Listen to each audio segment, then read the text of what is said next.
Russell and Chamberlain, they play each other 10, 12 times a year, maybe 15. They were always there, and it was just electric. That 77 championship series between Portland and Philadelphia was a perfect contrast. The individualism, the showmanship of the 76ers, and the quiet, reserved teamwork of the Portland Trailblazers. I didn't fear anybody, but I feared Larry because I knew his will to win was just as high as mine. Each and every game that we played against Detroit, we considered a war. We had a lot of fights with them. We always won them.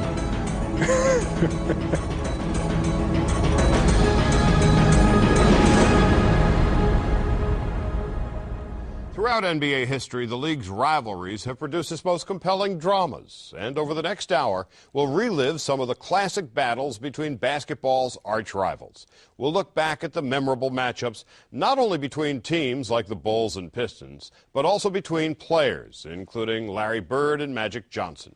But we begin with the league's first great individual rivalry. It had everything. It was the irresistible force against the immovable object. It was overpowering offense against dominating defense. Quite simply, it was Wilt Chamberlain against Bill Russell. The rivalry between Chamberlain and Russell was something that I don't think any sport, any team sport, has ever had. We'll go over the history of the NBA, the first 50 years. That's probably as dramatic a matchup as you've ever seen any time. It was a classic confrontation. The greatest offensive player ever and the greatest defensive player. In 1956, 6'9" Bill Russell took the court for the Boston Celtics, and basketball would never be the same. I went around my man, go to him for a layup, and he blocked a couple of shots on me. And then the next time I got around him, I missed a layup looking for him. He would shut down the basket, completely shut it down. Every shot went up, he took it away. Russell blocked shots without blocking them because people wouldn't take shots because they were afraid to take them. He changed the whole game. When Wilt Chamberlain joined the Philadelphia Warriors in 1959, he didn't seem too concerned with Russell. I think it would be a period of orientation for me, of course, like it is for every newcomer in the NBA, but I think in the long run I'll be able to handle myself man-to-man with almost anyone in the league. The 7'1" Chamberlain statement would prove to be an understatement. His size and his strength and his athletic ability, he dominated the sport. You've never seen anything like it before or since. He averaged 50 points a game one season. That's his average, 50, every game. Wilt and Russell were each brilliant in their own way. They gave a face to a sport struggling for an identity. They were the league. People paid to see Russell and Chamberlain because that was the great duel. It was like two titans of the game meeting, and you'd have headlines, Russell versus Chamberlain, and the papers and the fans and everyone played this up. They were household names. They were on the cover of magazines. It seemed to me every Sunday we'd be on national TV and I'm playing against Wilt. And at that time, there were 3 channels. So the percentage of the population that would see it was much greater than like now when you got 500 channels. But as they began to wage their battles on the court, they became friends when they stepped off it. He'd come to my house at Thanksgiving, and he'd bring Sam Jones and Casey Jones, and they'd have dinner. My mother would cook them dinner, and then Bill would go up to my bed and fall asleep. When he'd come back down, my mother would say, "Now, William, you take it easy on my son tonight." They'd go out there and they'd beat us, and then, my mother would say, "Bring on, invite him to dinner, no more." No more. But the same thing, we used to go to Boston. We were very, very, very, very close. He kept getting these good salaries, and so, wait a minute, the money's out there for him, it's got to be out there for me too. He asked for $1 more than me. He told the Celtics that whatever Wilt signs for, I want $1 more. Came over the radio or something that Wilt had just signed a contract for $100,000. When we heard this, I was talking to Red Auerbach, and we were talking about my contract for the next year. That does it. I know what I want for next year. He says, "What?" I says, "I want $100,000 and $1." And then Boston paper had the very next day almost, Russ signs for 101. And so I gave Russ a call, 101. I mean, you're so far behind here. I said, I signed for 300. And he was really angry. But ultimately, what made the matchup of Wilt and Russell so compelling was its complexity. Chamberlain was a scoring and rebounding machine, while Russell was not only the anchor of the Celtic defense, but the hub of their famed fast break. What I had to do was discipline myself to never get into a numbers game with him. In other words, if he gets 40, I gotta get 40. If he gets 30 rebounds, I gotta get 30 rebounds. Because then I'll be playing his game and not my game. And my game consists of doing things that made my teammates effective. It was not altogether the matchup that you've been hearing about over the years. Even though it was a great duel, they used their team. Nobody wanted to face me single. Nobody. Bill Russell or 5 Bill Russells. Russell was part of the team, inbred into the team, woven into the team more than anybody else that I've ever known, ever in any sport whatsoever. Chamberlain, he didn't understand the subtleties of the game in the way that Russell did, but he was such an overpowering physical figure that he could rule the game. In each of Wilt Chamberlain's first 5 years in the league, Bill Russell's Celtics won the championship. And in 3 of those seasons, they eliminated Wilt's Warriors from the playoffs. But Russell's titles only added to the debate about which player was better. Boston mythology holds that Russell could control Wilt. He would hold Wilt in check for 3 periods, and then with the game safely stowed away, Russell could allow Wilt to go dunk up a storm in the 4th quarter, grab some rebounds, come out with a statistical edge, and go away thinking he had outplayed Russell while Russell had won the game. The basic Chamberlain viewpoint was that Russell always had the better team, always had the better teammates, and that had Wilt been given Russell's teammates, Wilt would have won the titles that Russell won. The 7th game of the 1965 Eastern Division Finals between the Celtics and Wilt's new team, the Philadelphia 76ers, seemed to confirm the Chamberlain perspective. I scored the last 10 points. We were behind. I scored 10 points, and we had a few seconds to go, and we were about ready to dethrone them. The Celtics are leading 110 to 109. There are 5 seconds left. We got a 1-point lead, and we eyeball out of bounds. I did not trust anybody else to take it out but me. I wanted to take it out because I'd make sure that I could make a good pass. Now Russell he loses the ball off the support. Russell lost the ball off the support, and the ball goes to Philadelphia.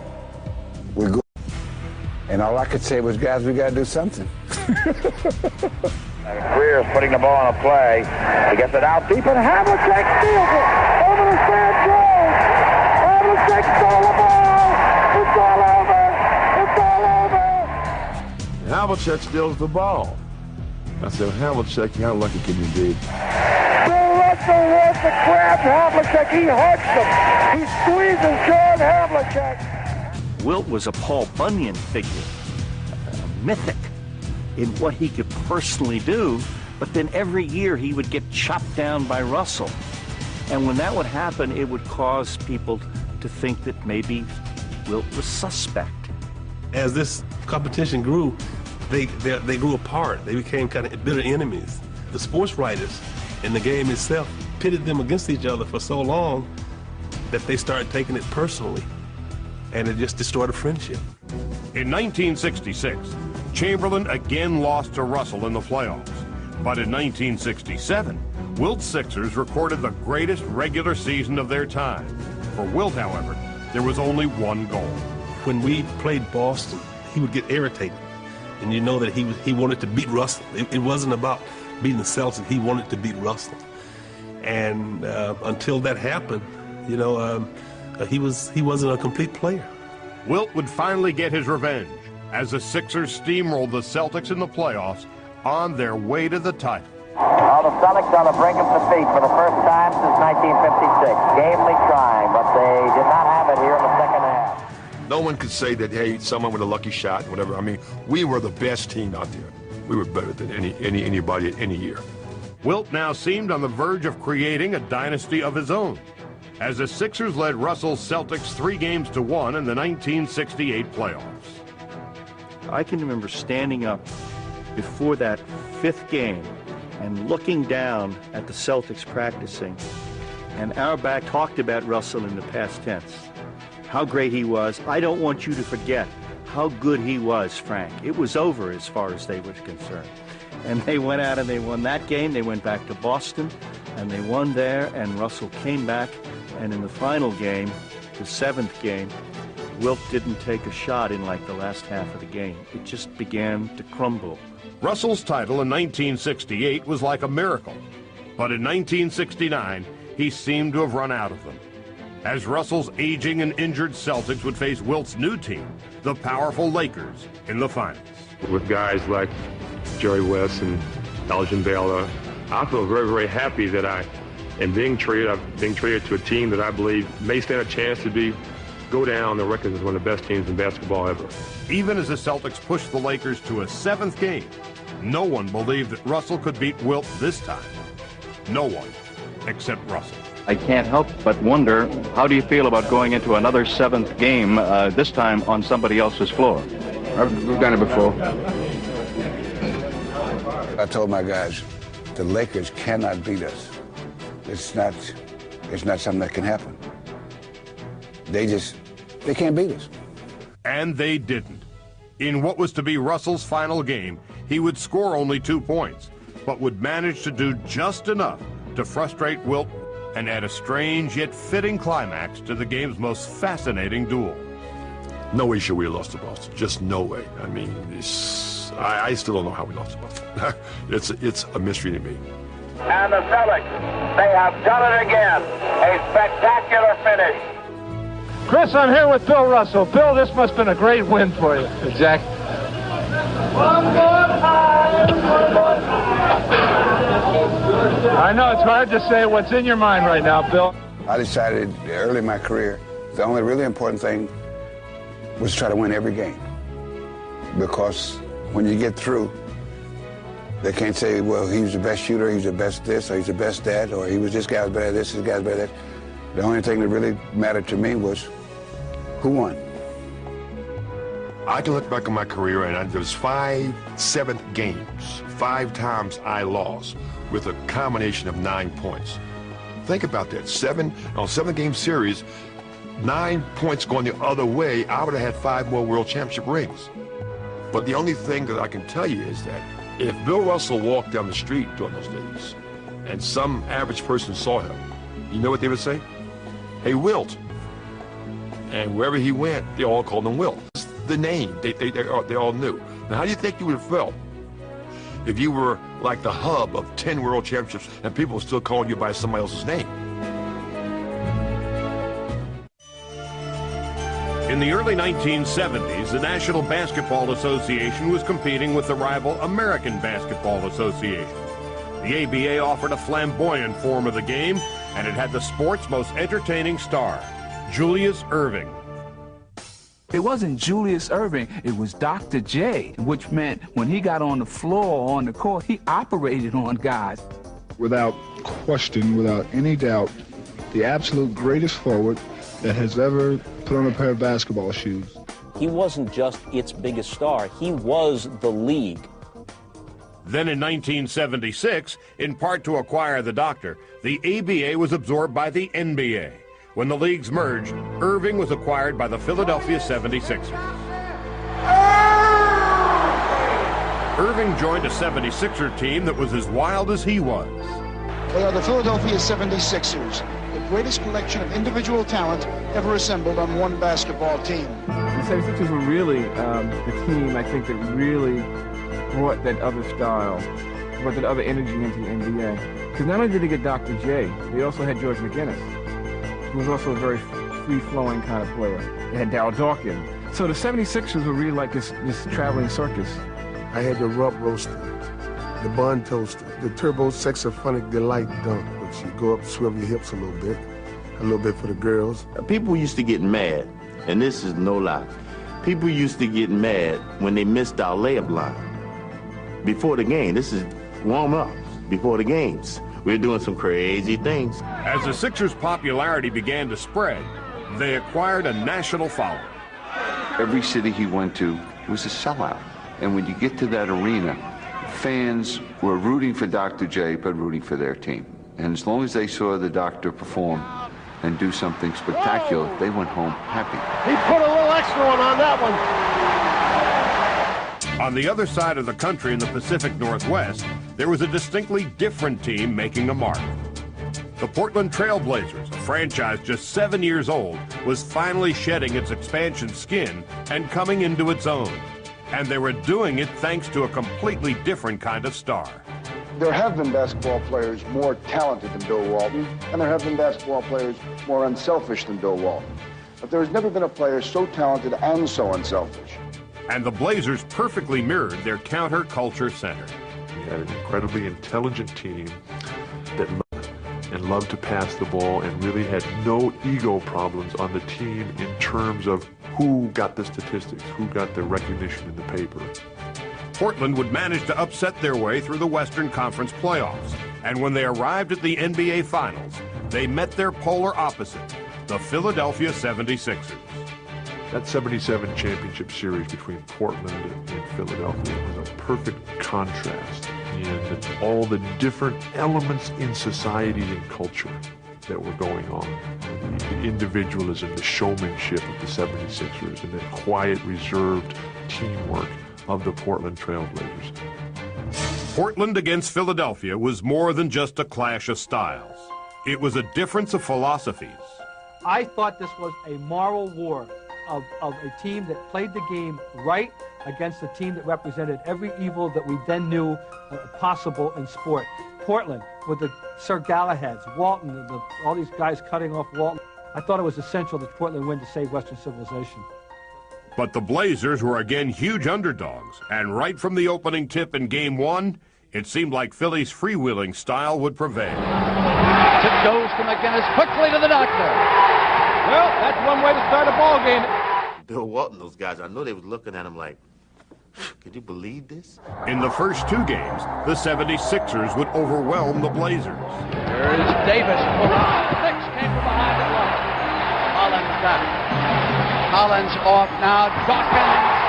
The whole Philadelphia 76ers, the whole aura surrounding them was one of intimidation. Intimidation in terms of they had so many athletic players who could do so many things. Although the 76ers won both games, something significant occurred at the end of Game 2. Inside. Dawkins just yanks Gross down to the ground and jumps back up. Richie Powers is pushing Ramsey away. And now Gerald Dawkins and Maurice Lucas. Somebody do something. Lucas stood up to Dawkins. Dawkins didn't want any part of Maurice. Lucas comes to the aid of Bobby Gross as our strong person, our intimidator, and absolutely did not back down from a guy who was physically bigger than Dawkins. In one bold move, Maurice Lucas, although he didn't change the score, changed the complexion of the series. Instead of being intimidated now, we were angry and we were ready to fight back. But the fight not only boosted Portland's spirits, it demoralized the 76ers. Darryl was very upset. He felt like that we had allowed Maurice Lucas to hit him in the back of the head. We had guys upset over their playing time. So things weren't good in our locker room, even though we were winning. The series shifted to Portland, and soon too would the momentum, as the Blazers began to play their game. What's it to Walton? What a pass by Borzik. Block, Walton. Picked up by Lucas. Down to Johnny Davis. Drives the middle. Look at the guy. I thought that they dissected us pretty good. They broke us down. They found out where our weak links was, and they continued to attack us. 9:30 to go. Walton on the lob. Oh, he got it in. And Walton would make sure the Blazers would even the series up at 2. What a sequence for the Blazers. Walton again. Twice in the basket. I can't believe that first play. The performance of the Trailblazers was probably the best team basketball that I had ever been around. Back in Philly, the Blazers kept their 5-man onslaught going. Top of the screen, and Walton rolled off the pick beautifully. And the 76ers had no answers. We were not a close-knit team. It's not that we didn't like each other or there was great, dislike or anything. We just didn't have the wherewithal to pull it all together. But back in Game 6, with his team facing elimination, Dr. J would heroically try to lift his team as only he could. Gross in a foot race, and here he comes. Doctor looks for daylight with Tina. He took that to the hoop. Portland would effectively answer in the only way they knew how. The ultimate skill, the greatest skill, is to make the other guys the star. And I think that's what everybody on that great Blazer team did, was try to figure out how they could help their teammates.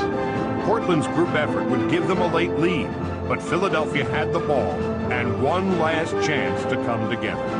Went into the huddle. Talking about who was going to take the last shot. We're down 2 points. We had 3 guys on the team who were looking for the last shot, and I wasn't one of them. Here we go, the inbound of McGinnis. Drive, stop, pump, shoot, short, no good, and the game is over! The Portland Trailblazers have won the World Championship. The rivalry between Philadelphia and Portland would last only 1 year, but their clash so perfectly epitomized the battle of style versus substance that it remains one of the most vivid in sports history. I've never coached a better player, I've never coached a better competitor, and I've never coached a better person than Bill Walton.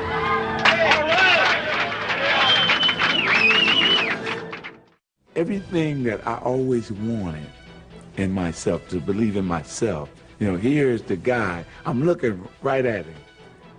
And I always get excited about talking about Larry Bird.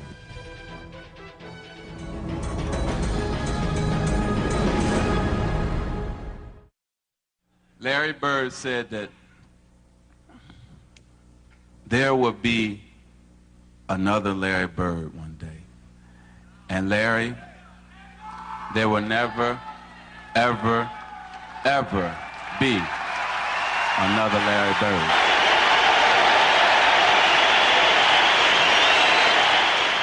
The origin of the storied NBA rivalry of the Boston Celtics' Larry Bird and the Los Angeles Lakers' Magic Johnson can be traced to the 1979 NCAA title game, where Magic's Michigan State team defeated Bird's Indiana State team in one of college basketball's most celebrated finals. The meeting would eventually become more significant than the outcome, as 7 months later, Magic and Bird would join the NBA together and begin to energize a league that was waning in popularity. Comes Magic. A beautiful pass by the rookie. Magic Johnson, a 6'9" lead guard. I've never heard of things like this. Magic is straight down the middle. Still going, still going. Oh! Highlight film! Larry Bird probably should have been a power forward. He was like the lead guard. Advantage, Bird on the drive. Look at that pass. Oh, what a show! Great play. Oh, what a show! These guys changed the game. In his very first season, the 20-year-old Magic would lead the Lakers to a title. And the most valuable player is Magic Johnson. He starts at center, plays forward, and Bird would respond the next year as he brought championship glory back to Boston Garden.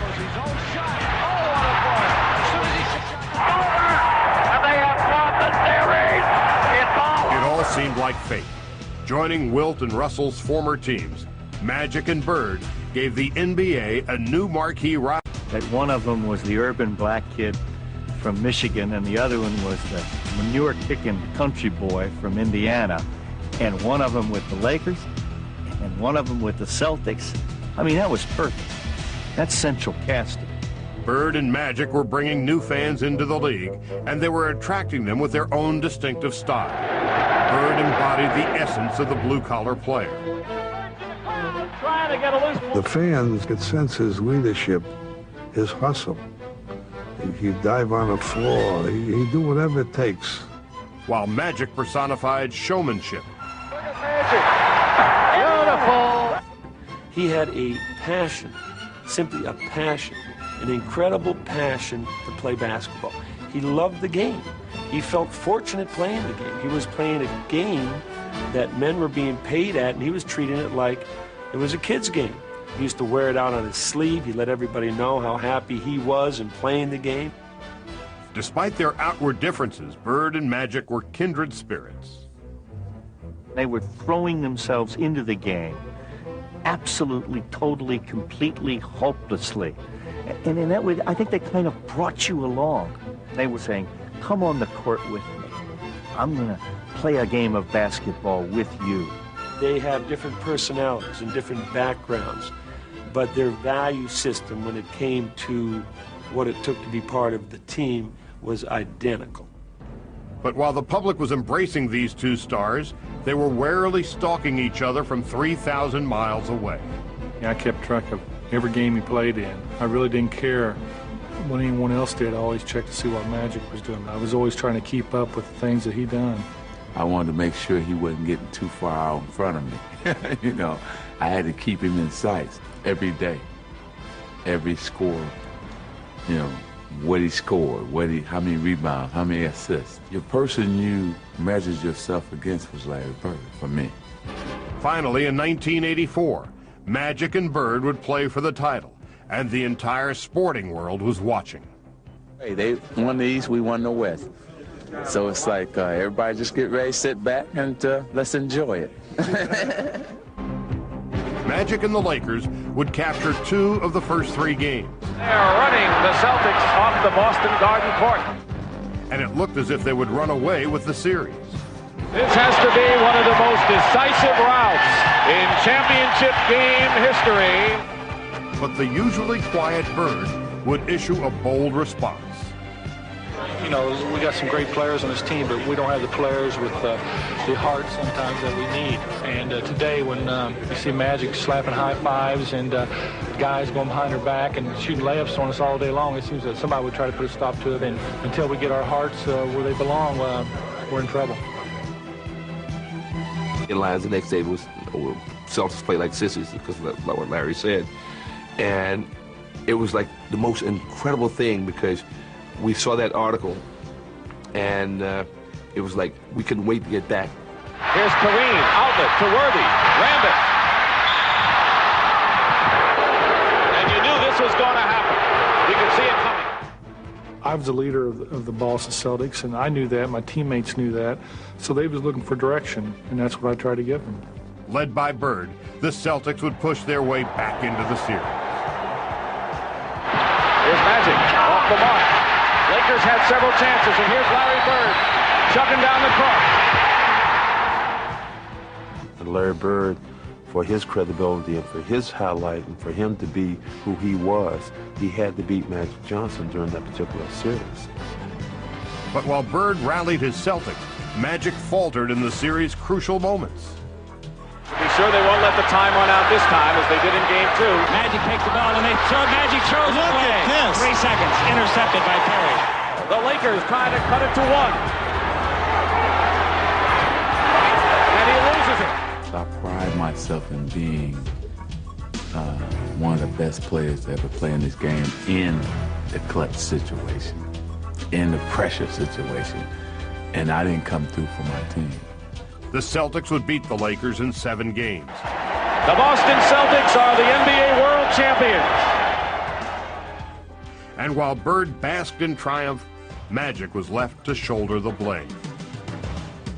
I had never lost in a situation like that. So that's the first time I actually had a chance to cry, you know, after the game, and really say, man, that was my fault. You know, I'm sorry. You know, you turn to the guys. The 1985 finals would provide Magic with an immediate chance for revenge. And this series, he would be the one to rally his team. Great assist for Magic Johnson. We weren't going to let Larry Bird and his crew beat Magic and his crew. It was just that simple. And as they headed to Boston for Game 6, Magic looked to make his Lakers the first team in finals history to eliminate the Celtics on their home floor. Coming in the Boston Garden and the old building and seeing Red sitting up there, just knowing that the crowd, you could just feel the crowd. I mean, everybody's sweating already. The game is still half hour away. This time, however, Magic would triumph at Bird's expense. This man, Magic Johnson, played this season with a mission for the Lakers, and it's about to pay off. Magic would not only exercise his own demons, but those of Lakers past. We wasn't playing just for ourselves. We were playing for all the other Laker teams that never beat the Celtics, and all the fans of the Lakers.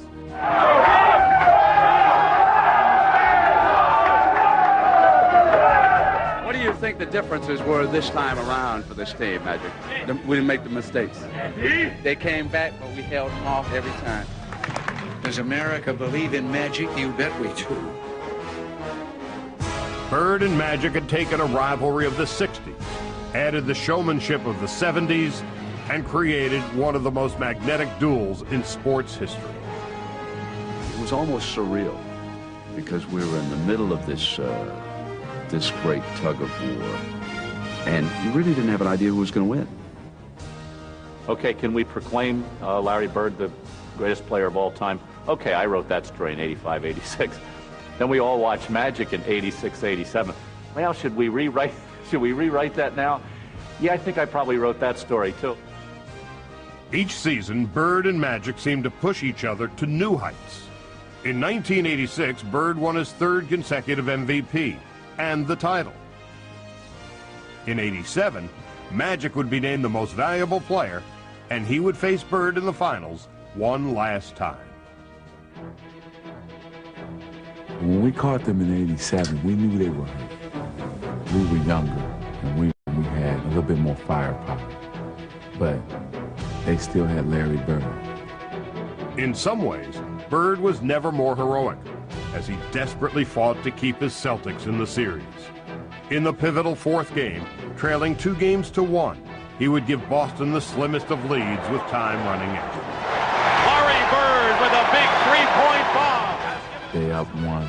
Coach Riley called to play for Kareem. And I got it, and Kevin McHale basically switched out. I saw that Magic was going to, take the last shot. I could see it in his eyes. I could see him saying, like, this is not happening. And so I got to go. 5 seconds to go. Magic with a hook shot. Scores with 2. And the Celtics trail by 1. It was almost over. I mean, we had one last shot.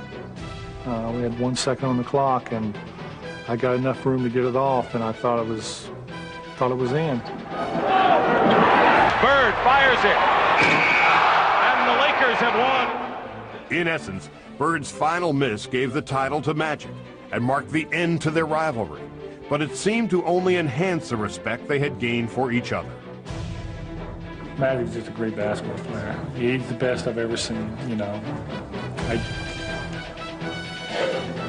Unbelievable. I don't know what to say. Everything that I always wanted in myself, to believe in myself, here's the guy, I'm looking right at him. And I always get excited about talking about Larry Bird. Between them, Bird and Magic would capture 8 titles, and at least one of them would appear in every final during the 80s. But the decade-long battle that they waged would ultimately unite them. They played not just to focus the spotlight on them, but to raise the level of the game. I think they both understood that, valued it, and pursued it their entire careers, and they could not have gotten it to the level that each did without the other. And last but not least, this is mine, and I signed it to you, to the greatest basketball player ever, but more important, a friend forever. And I appreciate that.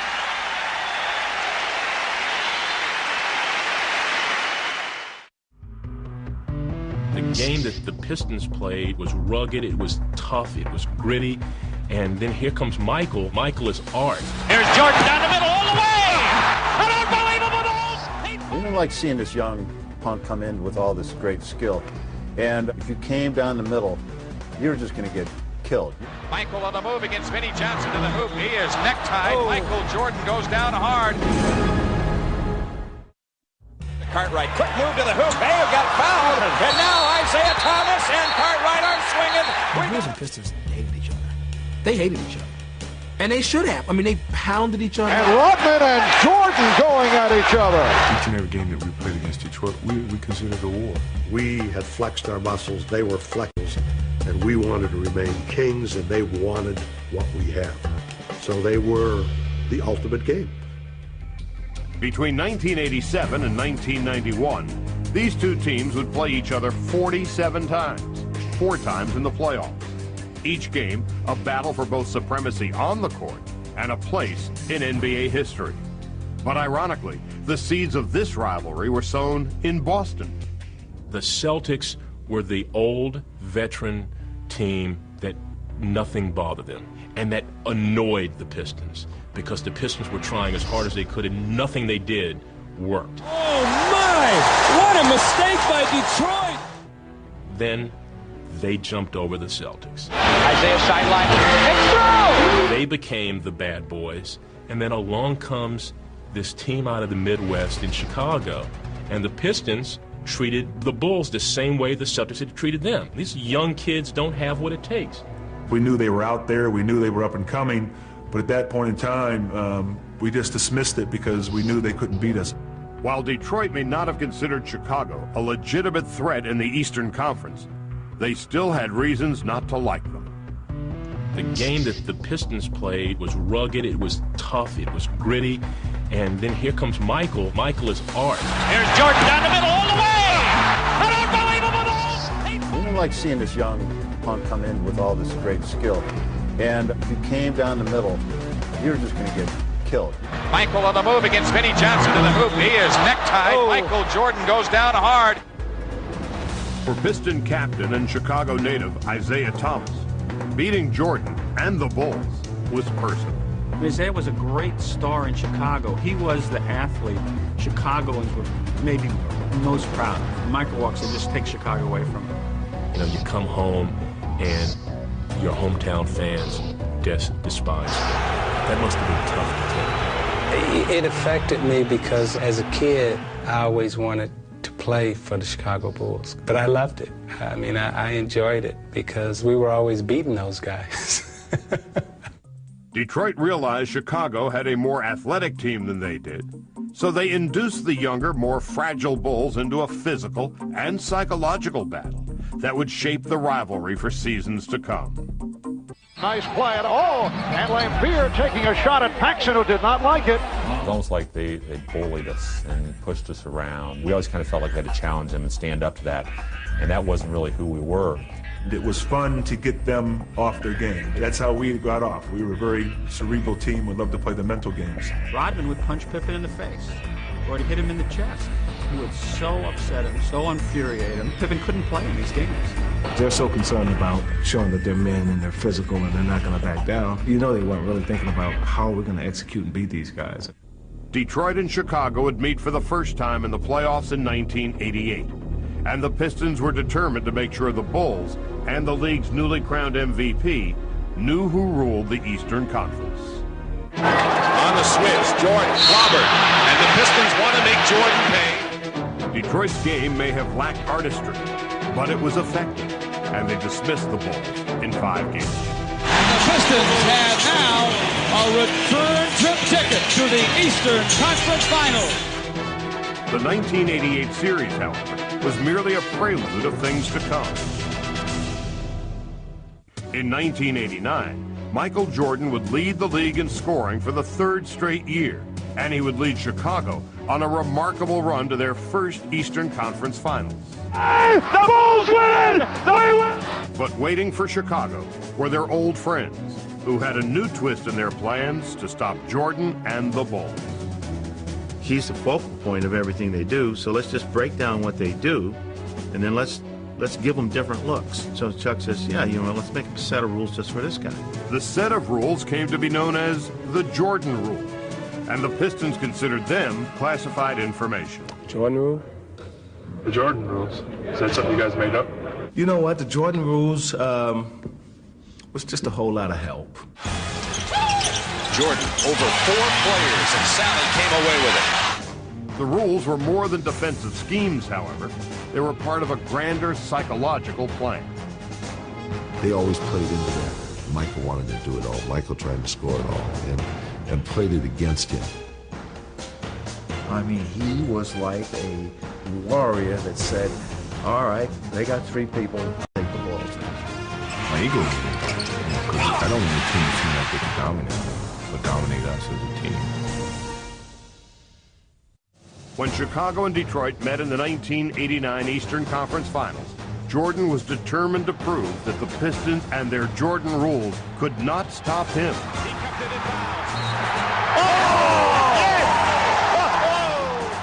But it was Detroit's team defense and the Piston guards who imposed their will on the series. Again, it's the dirty work. Detroit wants it more at this point. Detroit's victory in 6 games would propel them to their first NBA title and rattle the confidence of the Bulls. I remember in '89 when I was really frustrated about how this team was playing from Jordan rules to try to double and triple team me and make other players hurt them. And we knew what was happening, but yet we still didn't make them pay for that.